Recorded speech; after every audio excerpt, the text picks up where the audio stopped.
तो ज्योतिरादित्य का कद बढ़ नहीं रहा है, एक समझौतों के अंतर्गत बढ़ाया जा रहा है और अब 13-14 प्रत्याशी रह गए हैं, तो वो कैसे सरवाइव कर पाएंगे। और दूसरे उनमें से भी कई आ रहेंगे। आगे दुआ करते थे केपी सिंह यादव, उन्होंने उसको पराजित किया। और ऐसे व्यक्ति के कार्यक्रम में आए थे जिसने एक गरीबों के स्कूल को बर्बाद कर दिया हो। वो अपना वजूद बचाए हुए, लगता बीच में ऐसा चल रहा था कि चुनाव लड़ेंगे लेकिन नहीं लड़ रहे। नेता को तैयार करने की तैयारी है, एक नए नेता को तैयार करने की तैयारी है। किंग मेकर बनना चाहता है, कभी किंग बनना नहीं चाहता हो। लगातार इस बात का संदेश गया है कि भाजपा की टॉप लीडरशिप के साथ उनका अच्छा तालमेल है। देखिए, सिंधिया जी का कद वही है, एक कद्दावर नेता हैं वो। अब ये समय के संग उनका आकलन किया जाएगा और पार्टी उनको उसी रूप में लेके आएगी। सिंधिया राजघराने से भी कई बार माधवराव सिंधिया, स्वर्गीय माधवराव सिंधिया थे, वो भी एक बार दिग्विजय सिंह के साथ कंपटीशन हुआ तो ओबीसी वाला फैक्टर उन्होंने भी सामने रखा। तो ये ज्योतिरादित्य सिंधिया को भी कमजोर कर रहा है, पार्टी को भी कमजोर कर रहा है कि आज की राजनीति को देखते हुए सिंधिया जी का कद काफ़ी छोटा हुआ।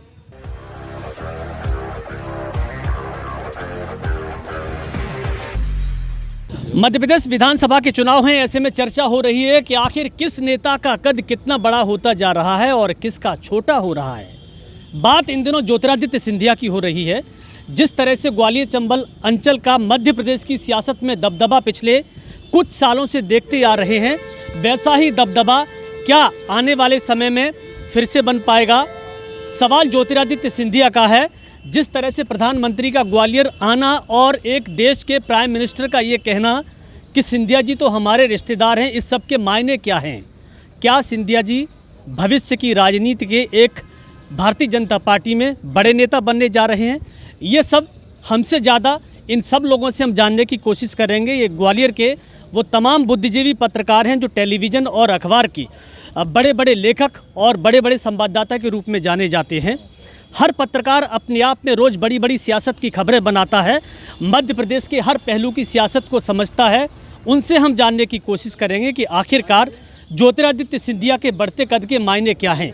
अब मेरे साथ प्रमोद भार्गव जी हैं, ये शिवपुरी के रहने वाले हैं। सबसे पहले हम इन्हीं से बात करेंगे क्योंकि ये ज्योतिरादित्य सिंधिया के पुराने लोकसभा क्षेत्र से आते हैं। प्रमोद जी, हम ये जानना चाह रहे हैं कि जिस तरह की मध्य प्रदेश की सियासत में अभी चर्चाएं चल रही हैं, ज्योतिरादित्य सिंधिया को आपको लग क्या रहा है, भविष्य में संभावना क्या है और पार्टी का रुख क्या हो सकता है। जो आपने अभी सवाल किया, ज्योतिरादित्य सिंधिया का कद एक तो स्वाभाविक रूप से कार्यकर्ता का कद पड़ता है या नेता का कद बढ़ता है। जो क्षेत्र में काम करते हैं और उनका काम सामने आता है तो उनका जनाधार पड़ता है। ज्योतिरादित्य हमारे यहाँ से आ रहे गुना शिवपुरी लोकसभा सीट से, तो ज्योतिरादित्य का कद बढ़ नहीं रहा है, एक समझौतों के अंतर्गत बढ़ाया जा रहा है।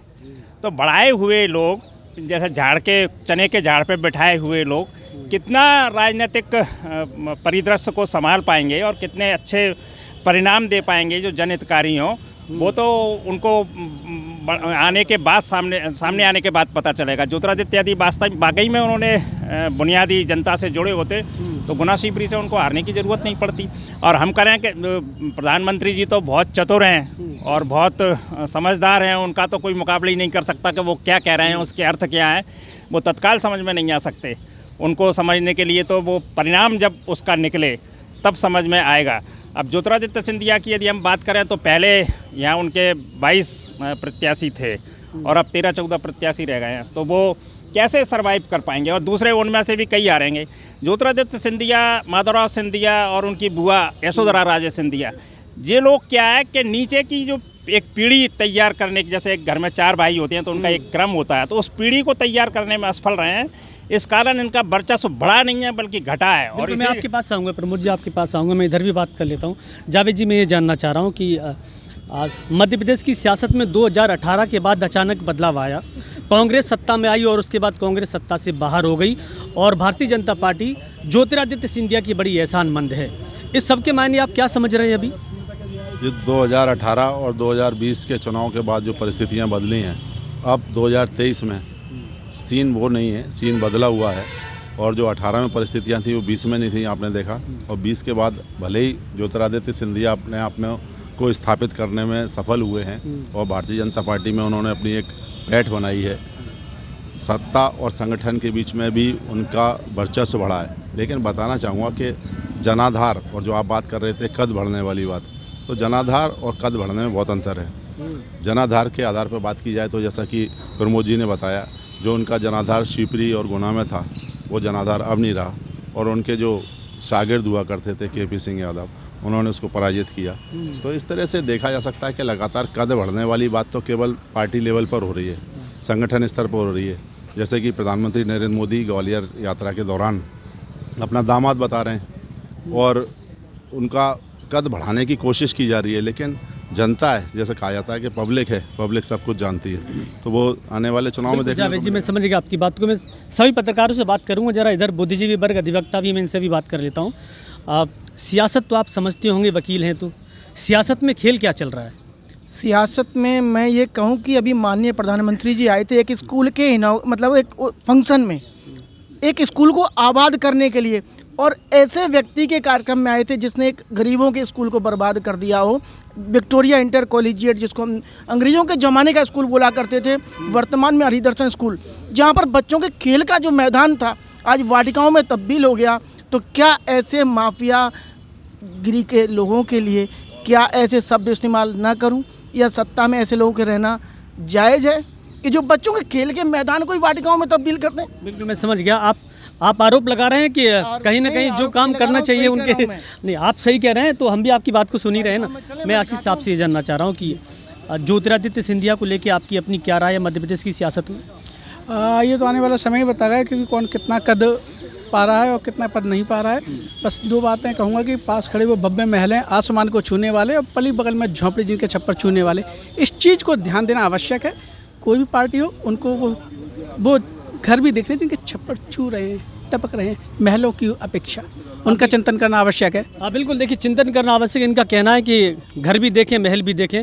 विनोद शर्मा है, मैं इनसे जान लेता हूँ। विनोद जी, मैं जानना चाह रहा हूँ कि आप भी लगातार तमाम कवरेज करते रहते हैं सिंधिया जी के साथ अक्सर। ज्योतिरादित्य सिंधिया का जो संकेत मिल रहा है भारतीय जनता पार्टी में, वो रास्ता कहाँ जा रहा है? देखिए, प्रधानमंत्री जी जब ग्वालियर आए थे सिंधिया स्कूल कार्यक्रम में, तो उन्होंने जो बातें कही, उनका मायना बाद में क्या होगा नहीं होगा ये तो बात अलग है, लेकिन अभी मध्य प्रदेश में कोई CM चेहरा नहीं है बीजेपी का। और प्रधानमंत्री मोदी द्वारा अगर जिस तरह से उनकी तारीफ़ करना, उनको अपने संबंध बताना, उनके ससुराल के परिवार के स्कूल में उनका पढ़ना और स्कूल में पढ़ना बताना, तो ये कहीं ना कहीं जनता के बीच में एक ठीक मैसेज ये गया है कि हो सकता है कि आने वाले समय में सिंधिया के हाथ में बागडोर मध्य प्रदेश की दी जाए। तो चुनाव के समय अगर इस तरह से कोई भी बयान दिया जाता है तो उसके मायने बदल जाते हैं हर चीज़ के। रही सिंधिया जी की बात, तो सिंधिया जी चुनाव नहीं लड़ रहे हैं, वो अपना वजूद बचाए हुए। लगता बीच में ऐसा चल रहा था कि चुनाव लड़ेंगे लेकिन नहीं लड़ रहे। तो कहीं ना कहीं सिंधिया जी को सेफ रखा जा रहा है और उनको एक स्टार प्रचारक के रूप में उपयोग करेंगे, क्योंकि कांग्रेस ने 2018 में जिस तरह से सिंधिया ने पूरे चंबल अंचल में एक अच्छी जीत दिलाई थी, अब वो स्थिति रहे ना रही, क्योंकि कई प्रत्याशी ऐसे हैं, सबको मालूम उनके हारेंगे, कईयों के टिकट कटे और सब होगा।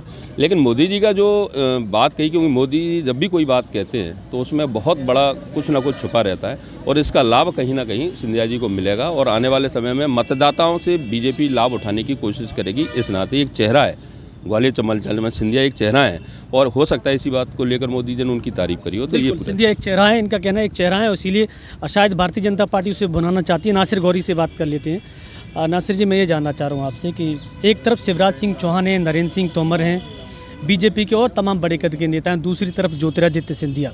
कभी राजनीति में ये संभव हुआ है कि प्रधानमंत्री आके ये कहें कि ये तो मेरे रिश्तेदार हैं, इसके मायने बाकी और नेताओं पे क्या पड़ने वाले हैं? देखिए, इसलिए पड़ने वाले हैं कि अगर देखा जाए तो मध्य प्रदेश में बीजेपी के पास ऐसा कोई नेता नहीं है जो भीड़ को इकट्ठा कर सके शिवराज के छोड़ के। तो एक नेता को तैयार करने की तैयारी है, एक नए नेता को तैयार करने की तैयारी है जो भीड़ को जमा कर सके। और आप देखेंगे कि कांग्रेस में जब थे उतना उनमें परिवर्तन नहीं था, उनके भाषणों में इतना अंदाज नहीं था, इतना रोचकपन नहीं था, लोग भीड़ जमा हो जाती थी। लेकिन अब जिस तरह से वो भाषण दे रहे हैं, जिस तरह से वो एक्टिविटीज़ कर रहे हैं, एकदम चल के बिल्कुल रैंप के, जिस तरह से आपने देखा होगा कि सिंधिया जी भी उसी स्टाइल में मंच पर एक खड़े होकर नहीं दे रहे, बल्कि चल चल के भाषण दे रहे हैं, शिवराज जी की स्टाइल। तो एक नया, और जहाँ तक उनके चुनाव लड़ने की बात है तो ये याद रखिए, सिंधिया परिवार हमेशा राज्य की राजनीति नहीं चाहता है, यानी कि किंग मेकर बनना चाहता है, कभी किंग बनना नहीं चाहता हो। और ये मैं कह रहा हूँ कि आने वाले लोकसभा चुनाव में वो चुनाव लड़ेंगे, उसकी तैयारी उन्होंने शुरू कर दी है। यानी कि जो उनकी बैकडोर से एंट्री थी, अब वो मेन डोर से एंट्री करना चाहते हैं। और किसी राजनेता के लिए बहुत ज़रूरी होता है कि मेन डोर से एंट्री की जाए, यानी कि उसको अपना जनाधार दिखाना है, बीजेपी में एक बार फिर से चुन के आना है। तो कहीं ना कहीं वो लोकसभा चुनाव में आने वाले समय में जाएंगे। वो ना तो विधानसभा चुनाव में अभी गए हैं और ना विधानसभा चुनाव, यानी कि CM की कुर्सी या राज की किसी किंग मेकर की कुर्सी, किंग की कुर्सी पसंद करेंगे। वो एक बार फिर से चुनाव में जाएंगे, जनता से जुड़कर आएंगे, चुनकर आएंगे और अपना जनाधार बताएंगे बीजेपी में। और बीजेपी को ऐसे ही नेता की तलाश है, इसलिए वो भीड़ वाले या जो भीड़ को बांधे रखे ऐसे ग्लैमर वाला नेता भारतीय जनता पार्टी को। देवश्री जी से बात कर लेते हैं, वरिष्ठ पत्रकार हैं, ग्वालियर के, सालों से लिखते चले आ रहे हैं। देवश्री जी, मैं ये जानना चाह रहा हूँ कि जिस तरह की चर्चा हो रही है, कोई कह रहा है कि लोकसभा लड़ेंगी, कोई कह रहा है कि उनका जनाधार कम होता जा रहा है, आपको क्या लग रहा है भारतीय जनता पार्टी में कभी आपने अपनी याददाश्त में देखा है कि किसी एक नेता की इतनी तारीफ करना, वो भी बराबर के समकालीन नेताओं के सामने? नहीं, बिल्कुल, ये तो पहली घटना है, क्योंकि व्यक्तिगत तौर पर प्रधानमंत्री द्वारा और ख़ास तौर पर नरेंद्र मोदी जैसे प्रधानमंत्री द्वारा अगर किसी राजनेता की तारीफ़ की जाती है और वो भी पार्टी में थोड़े समय पहले आए हैं, तो इसके सिर्फ राजनीतिक नहीं और भी मायने निकलते हैं। और मायना ये भी निकलता है कि वो मध्य प्रदेश की राजनीति में आज की तारीख में अगर हम देखेंगे तो वो एकमात्र भारतीय जनता पार्टी की तरफ से राष्ट्रीय नेता के रूप में उभरे। एकमात्र मैं इसलिए कह रहा हूँ कि उनको छोड़कर बाकी जितने भी राष्ट्रीय नेता थे वो सब विधानसभा के प्रत्याशी भी हैं। तो विधानसभा के प्रत्याशी के साथ आपको ये भी लिखना पड़ता है कि केंद्रीय मंत्री और विधानसभा के प्रत्याशी, तो वो आपको जो है एक उनके कद को जो है इंगित करता है। तो ज्योतिरादित्य सिंधिया, जैसा कि पहले भी कहा रहा था, अटकलें मीडिया में भी लग रही थी और मैं लगातार ये कह रहा था कि ज्योतिरादित्य सिंधिया विधानसभा का चुनाव नहीं लड़ेंगे। आपके चैनल पर ही आपने ही मुझसे पूछा था और मैंने ये कहा भी था। उसका कारण यही था कि मुझे ये पहले से आभास हो रहा था कि ज्योतिरादित्य सिंधिया को पार्टी हाईकमान अब बॉटम से ऊपर टॉप पे ले जाने की तैयारी में कर रही है। और 2000, जैसा कि नासिर गौरी ने कहा कि अब जो 2024 के बाद 24 में जो बैटल होने वाला है उसमें वो सबसे बड़े नेता के रूप में रहेंगे। अब दिशा निर्देश ये देखने का है कि चुनाव परिणाम कैसे आते हैं, क्योंकि सब कुछ अपने हाथ में नहीं होता है, परिणाम बहुत कुछ डिसाइड करते हैं। तो विधानसभा के चुनाव परिणाम अगर अनुकूल आते हैं, ज्योतिरादित्य सिंधिया अपने समर्थकों को जिताने में कामयाब हो जाते हैं, तो निश्चित तौर पर वो एक राष्ट्रीय नेता के रूप में मध्य प्रदेश का नेतृत्व करेंगे। बिल्कुल, देखिए, एक बहुत बड़े चैलेंज वाली बात कही है देवश्री जी ने कि अगर वो अपने समर्थकों को जिताने में कामयाब हो जाते हैं तो शायद उनका कद बड़ा हो जाए। बृजमोहन शर्मा जी से बात कर लेते हैं। बृजमोहन जी, हम ये जानना चाह रहे हैं आपसे कि क्या ज्योतिरादित्य सिंधिया के सामने अपनी ही पार्टी में कहीं चुनौती है? जैसा कि देवश्री जी बता रहे थे कि जिता लेते हैं तो। नहीं, चुनौती तो है, क्योंकि वो कांग्रेस छोड़ करके बीजेपी में आए हैं। अब उसके बाद दो बातें ज़्यादा मायना रखती हैं कि यहाँ आने के बाद टॉप लीडरशिप से उनकी कनेक्टिविटी कैसी है और नीचे कार्यकर्ताओं के साथ उनका संवाद या संबंध किस तरह का है। इन दोनों ही चीज़ों की चुनाव में परीक्षा होने वाली है। टॉप लीडरशिप के साथ जहाँ तक उनके संबंधों की बात है, तालमेल की बात है, तो अभी पिछले दिनों प्रधानमंत्री के आने से पहले गृह मंत्री अमित शाह जी के आने तक लगातार इस बात का संदेश गया है कि भाजपा की टॉप लीडरशिप के साथ उनका अच्छा तालमेल है, वहाँ समन्वय अच्छा है। और अब टिकट को लेकर के जहाँ तक जो जिस तरह की सूचियाँ लास्ट में दोनों सूचियों में जो नाम आए हैं, तो अधिकांश समर्थकों को वो अपने टिकट दिलाने में भी कामयाब हुए हैं। अब आने वाले समय में उनका कद क्या रहेगा, इसके लिए कुछ समय इंतजार करना इसलिए ज़रूरी है कि चुनाव का जो वो दौर है जिसमें कई लोग इधर से उधर कलाबाजियाँ खाएंगे। इसमें कौन पार्टी, कौन प्रत्याशी कितना सफल होता है, वो परिणामों का सबसे बड़ा पैरामीटर आने वाले चुनाव में हम लोग देखने वाले हैं। तो अभी किसी भी नेता या किसी भी प्रत्याशी, किसी भी पार्टी को सफल या असफल इसके कहने का आकलन करना मुझे लगता है कि जल्दबाजी होगी। बिल्कुल, मैं आपसे ये जानना चाह रहा हूँ, अन्नू आप आए अभी जुड़े हैं, सिंधिया जी को लेकर जिस तरह की राजनीति इस समय देखी जा रही है, जनता भी लगातार चर्चा कर रही है कि आखिर भारतीय जनता पार्टी ने किस रूप में आगे देख रही है। क्या ज्योतिरादित्य सिंधिया के सामने बढ़ते हुए कद को लेकर कहीं कोई चुनौती आपको नज़र आ रही है? देखिए, पहले तो ये है कि हमारी भावनाएं, आम आदमी की भावनाएं, वो थोड़े से क्या है कि एक्शन, पार्टी की एक्शन से बदलती हैं। जैसे पहले प्रदेश चुनाव प्रबंधन समिति का गठन हुआ, उसमें सिंधिया जी को बाहर रखा गया। फिर प्रचार समिति का गठन हुआ, उसमें बाहर रखा गया। तो लोगों ने कहना शुरू कर दिया कि साहब उनका जो है बहुत कद नीचे हो गया है और पार्टी उनको गिन नहीं रही है, फलाने ऊपर जा रहे हैं, दिखाने नीचे जा रहे हैं।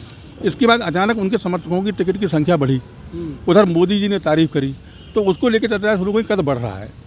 देखिए, सिंधिया जी के कद वही है, एक कद्दावर नेता हैं वो। अब ये समय के संग उनका आकलन किया जाएगा और पार्टी उनको उसी रूप में लेके आएगी। क्योंकि ग्वालियर चंबल अंचल में आप देखिए कि जब फेरबदल हुआ तो उसके बाद में दोनों ही पार्टियों पर चेहरों का अभाव हो गया। आपने देखा होगा कि कांग्रेस की दूसरी सूची आई या भाजपा की 5वीं सूची आई, तो उसमें आपको जिस तरह के प्रत्याशी उतरते आपने देखे तो आपको ये लगा कि पार्टी में, दोनों पार्टियों में चेहरों का अभाव था। अदला बदली के चलते, क्योंकि जो समर्थक कांग्रेस के इनके संग आ गए थे तो कांग्रेस की सीटों पर खाली हो गया था मामला, इधर यहाँ से चले गए थे वापस नाराजगी के कारण। तो आप ये मान के चलिए कि निश्चित रूप से कहीं ना कहीं वो जब पार्टी करके आए और बड़े नेता से चर्चा करके पार्टी इतनी बड़ी रिस्क लिए बदलने की, तो कहीं ना कहीं वो अपनी जगह तो पार्टी में बनाएंगे और पार्टी जिन शर्तों पर लेके आई उनकी पूर्ति भी करेगी। हालांकि ये है कि इस समय जो चर्चाएं चल रही हैं उसमें ऐसा लग रहा है कि उनका कद कहीं ना कहीं पार्टी में बढ़ रहा है। मैं लावा जी आपसे बात करूँ, अजय मिश्रा जी से बात कर लेता हूँ। अजय जी, मैं ये जानना चाह रहा हूँ, राजमाता विजयराजे सिंधिया भारतीय जनता पार्टी के संस्थापक सदस्य, माधवराव सिंधिया बाद में कांग्रेस के एक बड़े नेता, राजमाता ने सरकार बदली तो ज्योतिरादित्य सिंधिया ने भी सरकार बदल दी। इस सब के मायने क्या ये माना जाए कि ग्वालियर का दबदबा राजनीति में केवल सिंधिया परिवार की वजह से है? नहीं, ऐसा नहीं है। यहाँ तक जब से मध्य प्रदेश बना है और इलेक्शन कमीशन ऑफ इंडिया का पूरा अगर रिकॉर्ड खंगाला जाए तो 3 या 4 बार कांग्रेस ने ग्वालियर चंबल संभाग की 34 में से 17 से अधिक सीटें जीती हैं। उसमें से एक 2018 का भी एक चुनाव है। और इसके अलावा मतलब सिंधिया परिवार का क्या है ये आप खुद सोच सकते हो, क्योंकि कई बार चुनाव हो चुके हैं विधानसभा के और इन्होंने सिर्फ 3 या 4 बार ग्वालियर चंबल संभाग से ज़्यादा सीटें जीती हैं। उसमें राजमाता सिंधिया भी थी उस समय, जो माधवराव सिंधिया भी रहे और उसके बाद ज्योतिरादित्य सिंधिया भी है। तो आप इससे बिल्कुल ये तय मान सकते हैं कि इनका क्या परिवार वो है। इतना ही नहीं, जब 2090 या 91 में माधवराव सिंधिया सिंगल विकास पार्टी से लड़े थे तो उस समय भी एक शशि भूषण वाजपेयी जो लड़े थे उनको लगभग 70 से 80 हज़ार वोट मिले थे। तो 80 उनकी भले ही जमानत जब्त हुई थी, लेकिन सबको लेना इनको उस समय 2.5 लाख वोट मिला था। यदि बीजेपी का अगर कैंडिडेट खड़ा होता और उससे पहले 84 में भाजपा को जो वोट है ना अटल बिहारी वाजपेयी को मिला था 1984 में, तो उतना लगभग 1,20,000 के आसपास मिला था। अगर वो मिल जाता तो इनकी स्थिति ये थी उस समय भी। मैं आपकी बात को समझ गया। बैलेंसिंग राजनीति हो रही है। मैं अब आपसे ये जानना चाह रहा हूँ, क्या ज्योतिरादित्य सिंधिया मुख्यमंत्री बन सकते हैं मध्य प्रदेश के, भारतीय जनता पार्टी अगर सरकार बनाती है तो? अब देखिए, जैसे एक सज्जन ने कहा कि वो ज़्यादा से ज़्यादा अपने समर्थकों को टिकट दिलाने में अभी तो सफल हुए हैं। अब कितने उनमें से कैंडिडेट जीत के आते हैं और क्या समीकरण रहता है, हालांकि अब जैसे ओबीसी की राजनीति का उबाल एमपी में सामने आ रहा है, कांग्रेस उसको डिफेंड अभी तक तो नहीं कर पाई है क्योंकि शिवराज सिंह चौहान एक ओबीसी के रूप में चेहरा है। सिंधिया राजघराने से भी कई बार माधवराव सिंधिया, स्वर्गीय माधवराव सिंधिया थे, वो भी एक बार दिग्विजय सिंह के साथ कंपटीशन हुआ तो ओबीसी वाला फैक्टर उन्होंने भी सामने रखा। तो अब देखते हैं कितना सामने ओबीसी वाला फैक्टर आता है, क्योंकि कैंडिडेट तो वही सीएम कैंडिडेट वही होगा जो इन सब जातियों को लेके चले। बिल्कुल, बहुत बड़ी बात आपने कही है। लावा जी, मैं आपसे ये जानना चाह रहा हूँ, जो टिकट वितरण हुआ विधानसभा के चुनाव में उसमें ज्योतिरादित्य सिंधिया अपने ज़्यादातर प्रत्याशियों के टिकट ले गए जो कांग्रेस छोड़कर इनके साथ आए थे, तो उनको जिताकर ही बड़ा कद हो पाएगा कि पार्टी अलग से ही उन पर कोई कृपा कर रही है? देखिए साहब, जीतना तो उनका ज़रूरी है अगर कद बड़ा करना है तो, पर ये जनता के हाथ में है। इसमें 2 चीज़ बड़ी अच्छी क्लियर हुई इस बार कि एक वो तो ये जो राजनीति का जो रेगिस्तान दिखा कि कोई भी कैंडिडेट उनको ऐसा नहीं दिखा कि पार्टी उनको उतार सके, और जिताऊ प्रत्याशी तो बिल्कुल भी नहीं। तो इसलिए ये द्वारा से ये फ्यूज बल्ब ट्राई किए गए। माया सिंह जी हैं, उनको उतारा गया, क्या माने है? सीधे सीधे जीती हुई स्थिति अपने को लग रही है सामने वाले कैंडिडेट की। इसी तरीके से प्रवीण पाठक जी के सामने कोई आदमी था ही नहीं इनके पास और लंबे समय तक नहीं रहा। युद्ध चलते रहे, जूते चलते रहे। तो इससे ज्योतिरादित्य सिंधिया की बढ़ती हुई राजनीति पे कोई फर्क पड़ेगा? सीधे सीधे उनका जो स्थिति डाउन में जाएगी। उनके पास भी कोई ऐसे आदमी नहीं थे जिनको वो ला सकें। युवाओं का भारी कंगाल देखा गया राजनीति में, और महिलाओं के लिए भी कोई टिकट नहीं है उनके पास। तो ये ज्योतिरादित्य सिंधिया को भी कमज़ोर कर रहा है, पार्टी को भी कमज़ोर कर रहा है। वो तो दुर्भाग्य से विपक्ष के पास ऐसे चेहरे नहीं हैं पूरे प्रदेश में, वरना तो पुरानी वाली स्थिति होते देर नहीं लगेगी। बिल्कुल, मैं समझ गया आपकी बातों को। विपक्ष के पास चेहरे नहीं आप बात कर रहे हैं। मैं आपसे ये जानना चाह रहा हूँ कि विपक्ष के पास चेहरे हों, उनकी लड़ाई ज्योतिरादित्य से नहीं है। क्या ज्योतिरादित्य सिंधिया की लड़ाई अपनों से है, आपको लग रहा है? कहीं ना कहीं तो है। राजनीति में ऐसा है कि जिस तरीके से सिंधिया जी का जो पहले सम्मान था हमारे, जैसे कि माधवराव सिंधिया जी, उनके समय में जो विकास यात्रा थी, और कहीं ना कहीं देख के ये लगता है कि आज की राजनीति को देखते हुए सिंधिया जी का कद काफ़ी छोटा हुआ है। जी, एक आखिरी सवाल मैं आपसे जानना चाह रहा हूँ कि आप ज्योतिरादित्य सिंधिया के बारे में तमाम लोगों की अपनी अपनी राय है। क्या वाकई में किंग मेकर बन के रहना चाहते हैं या मध्य प्रदेश की सियासत में कोई बड़ा चेहरा बनेंगे? देखिए, एक तो आप जो सवाल कर रहे हैं बार बार कि सिंधिया जी राष्ट्रीय नेता हैं कि नहीं। जो सांसद है और जो लगातार मनमोहन सिंह जी की सरकार में भी मंत्री रहे, वाणिज्य मंत्री रहे और वर्तमान में भी मंत्री हैं, तो राष्ट्रीय नेता तो हैं ही, इसमें तो संदेह कहीं है ही नहीं है। लेकिन जो किंग मेकर वो बन जाएं, जिनके पास गिनती के 20 विधायक रहे हैं, तो वो किंग मेकर स्वयं तो नहीं बन सकते। आपके पास यदि विधायक दल का यदि बहुमत में आती है भारतीय जनता पार्टी और विधायकों से कहा जाता है कि आप अपने विधायक दल का नेता चुनें, तो सबसे ज़्यादा जो टिकट हैं वो इनके शिवराज जी के हैं, इसके बाद में नरेंद्र सिंह तोमर और अन्य लोगों के हैं। इनके टिकट कितने हैं आप यहीं ग्वालियर में देखिए ना, कितने कट गए। शिवपुरी में जसवंत जाटव जी का कट गया, रणबीर उनका कटा और OPS भदौरिया का कटा। इनकी जगह विकल्प के रूप में सिंधिया जी विकल्प के रूप में अपने प्रत्याशी नहीं दे पा रहे। तो आपका यदि आप ईमानदारी से मुख्यमंत्री के रूप में या किंग मेकर के रूप में स्थापित होना चाहते हैं, तो पहले आपका पूरा प्रदेश में एक प्रत्याशियों का एक लाइन तो हो, एक जनाधार तो हो। सिंधिया जी का हम पूछें, चलिए छिंदवाड़ा और बालाघाट में कौन है, रीवा में कौन है, सीधी में कौन है, कहाँ हैं? तो आप केवल ग्वालियर अंचल के ऊपर, ग्वालियर अंचल भी आपका पूरा नहीं है। इस बार तो उनके 13-14 ही टिकट रह गए ना, आप तो गिन लो ना, इन ग्वालियर के लोग हैं। माया सिंह जो आई हैं, आप उन्हीं लोगों को ला रहे हैं ना जिन चेहरों को अब ज़रूरत नहीं है पार्टी के लिए। आप नए लोग खड़े ही नहीं कर पा रहे। अब सिंधिया जी जब आए थे, माधवराव सिंधिया जब आए थे कांग्रेस में, और जब उनको टिकट की जिम्मेदारी दी गई थी, तो नए चेहरे उतारे थे। और जो परंपरागत कांग्रेसी थे, उसमें स्वतंत्रता संग्राम सेनानी भी थे, उनको सबको उन्होंने किनारे कर दिया था। तो वो नई टीम एक साथ जीत के आई थी। अब ज्योतिरादित्य सिंधिया नई टीम, अभी तक इनको 20 साल राजनीति में हो गए, माधवराव सिंधिया जी की मृत्यु के बाद यहाँ आए। नई टीम इनके पास है कहाँ? जो हैं सब पुराने या माधवराव सिंधिया जी के ही कार्यकर्ता हैं। उनमें से भी जो वास्तव में अच्छे लोग थे, कर्मठ लोग थे और समर्पित लोग थे, उनको इन्होंने किन्हीं कारणों से दरकिनार कर दिया। तो नए लोग तो नहीं खड़े कर। आज सीपरी में जब सुरेश राठखेड़ा जी का नाम काटने की वो चली, तो विकल्प के रूप में दूसरा नाम ही नहीं था, सर्वे में उनका नाम आ नहीं रहा था। बिल्कुल, मैं समझ गया। करेरा में जसवंत जाटव को हार गए चुनाव, दूसरा उनके पास नाम ही नहीं है लिस्ट में देने के लिए। तो ऐसे राजनीति चलती है क्या? अब हम ऊपर से थोपने की बात अलग है कि आप थोप के किसी को भी बहुत बड़ी आपने बात कही है कि थोपने की बात अलग है। भारतीय जनता पार्टी में अक्सर ये होता रहा है कि जब जब केंद्रीय नेतृत्व को ये लगा कि मुख्यमंत्री किसे बनाना है, तो केंद्र से एक चिट्ठी आती है और वही चिट्ठी राज्य में लागू कर दी जाती है। रहा सवाल विधायक दल का नेता चुनने का, तो ये तो जनता फैसला करेगी कि ज्योतिरादित्य सिंधिया जिस रफ्तार से आगे बढ़ रहे हैं, क्या वो रफ्तार उन्हें ऊपर की कुर्सी तक ले जाएगी या फिर वो किंग मेकर ही बन के रहना चाहते हैं। Vinod Sharma, news state, Gwalior.